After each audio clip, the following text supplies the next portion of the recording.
Most people have had at least one person who's made ministry harder than it had to be. In this episode, I share painful moments, from constant criticism to being asked to resign minutes before morning worship. It's good to learn how to respond without becoming bitter or difficult myself. I tell those stories and share the hard-earned principles that help me move from simply enduring difficult people to dealing with them wisely. Welcome to Gleaning Mustard Seeds with Jerrie Barber. Mr. Barber is a preacher, a ventriloquist, a barefoot runner, and writes 2 blogs. When Jerrie communicates, he encourages people, try not to learn very much. Find a mustard seed. In the next few minutes, try not to learn very much. Look for something you can do to move a mountain, remove a stumbling block, or provide a stepping stone for yourself or someone else.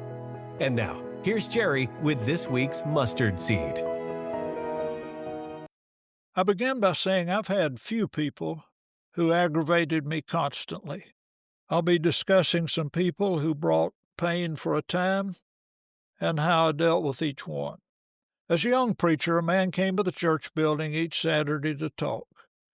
At that time, I worked 7 days a week. It didn't occur to me not to be there on Saturday morning. He wouldn't come up to my office on the 2nd floor. He sat on the 3rd step. His visit consisted of telling me about good preachers who I was not as good as. His speech was consistent. Tom Holland and Alan Hires enunciate and pronounce words clearly. They arrange their thoughts in a logical manner. What I heard him say was, "You don't talk plain, you're not well organized."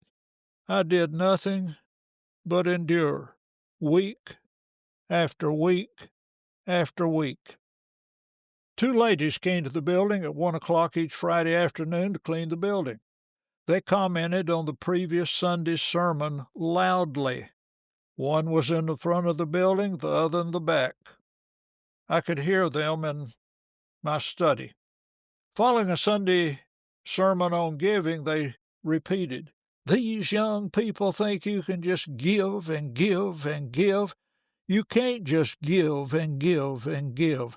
Someday they'll learn you can't just give and give and give." I was devastated. After a few weeks, I realized no one told me I had to be at the building at 1 o'clock on Friday afternoon. I started visiting the hospital Friday afternoon. That's progress. The most painful experience in my preaching history occurred December 19, 1976. I'd taught my Bible class in the basement and walked upstairs for the morning service. One of the elders said, "Brother Jerry, will you step into the office?" I cooperated. His next statement, "Brother Jerry, I think it'd be good if you'd think about resigning this morning." That had never entered my mind. As I entered the service, the first song we sang was, "Anywhere is Home." I preached my sermon, went home, ate lunch, told Gail I'd been fired, and went to a deacon's house, cried a good part of the afternoon, preached that night, and started making calls to find a place to preach. I did learn a great lesson, and it provided material for a blog post and a podcast episode. The best day of the week to fire your preacher. How not to distract a preacher immediately before worship begins. I'll put a link in the show notes for that episode. At another congregation, a man was appointed an elder who thought I had too much power. He didn't talk it out. He and the other elders acted it out. Soon after he was appointed, I was excluded from many elders' meetings. My suggestions were rarely considered. The rules had changed. I wrote 2 epistles to the elders asking for an explanation. They said nothing had changed. After about a year and a half, thinking and praying for wisdom and seeking wise counsel, I told the elders I thought it was time for me to leave. We set up a workshop with a counselor, talked about why I was leaving, how to announce it, and carried out the plan. There was no conflict in the congregation. I've been blessed. The congregation did well after I left. As I was preparing to begin one of my interims, a brother sent out an email with false information.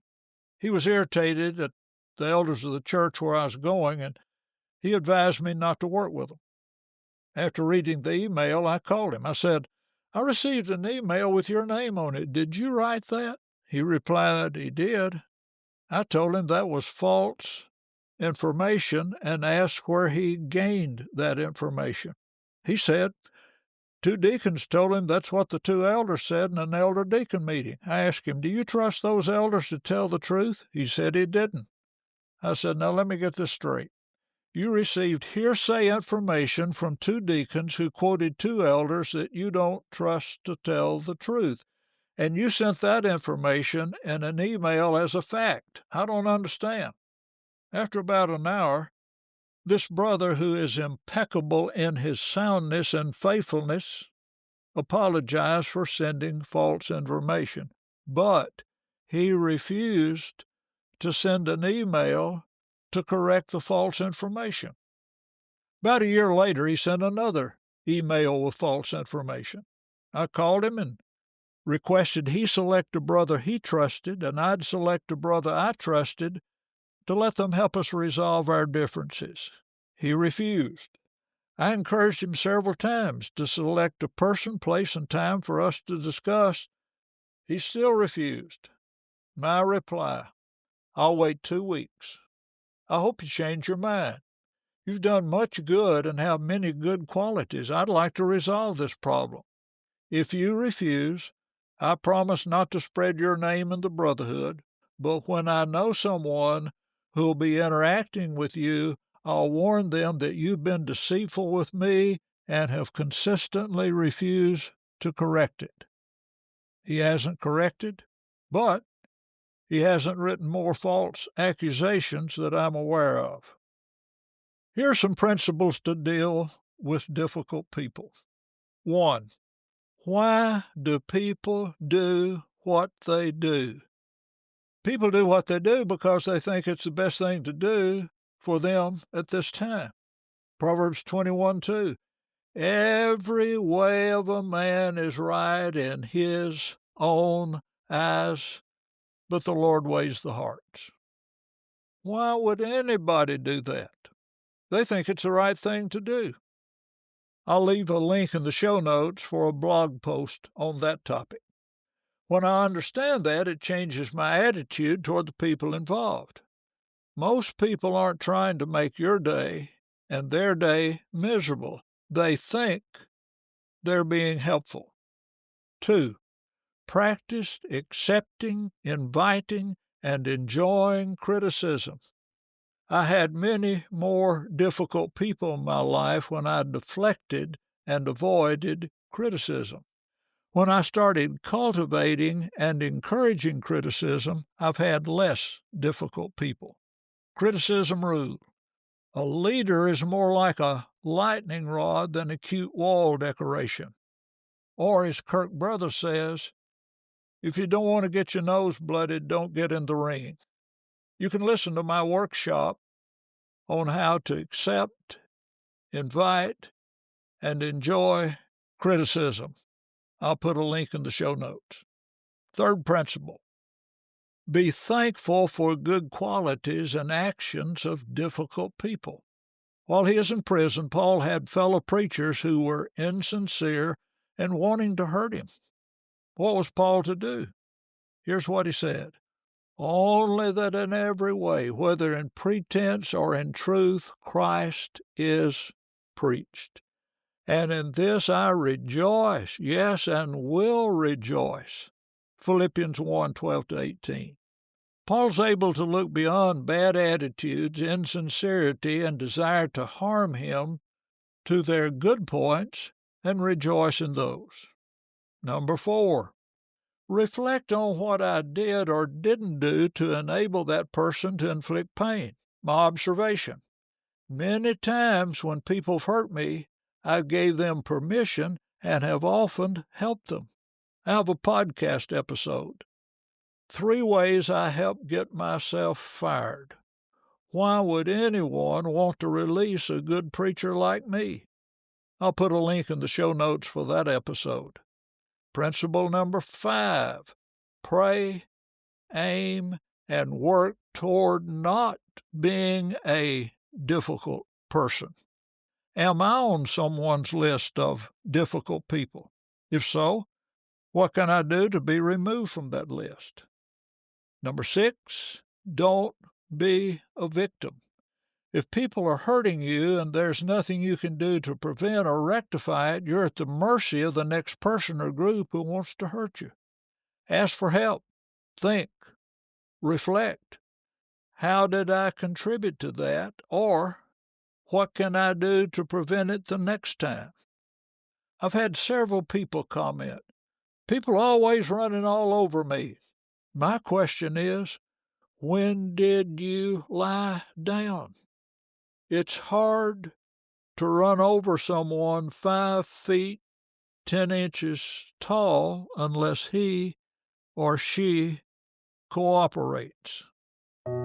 Thank you for listening to Gleaning Mustard Seeds with Jerrie Barber. If you found a mustard seed, send a text or email with the link to a friend. This podcast was brought to you by Jerrie Wayne Barber, Sales Manager with AmeriPro Roofing.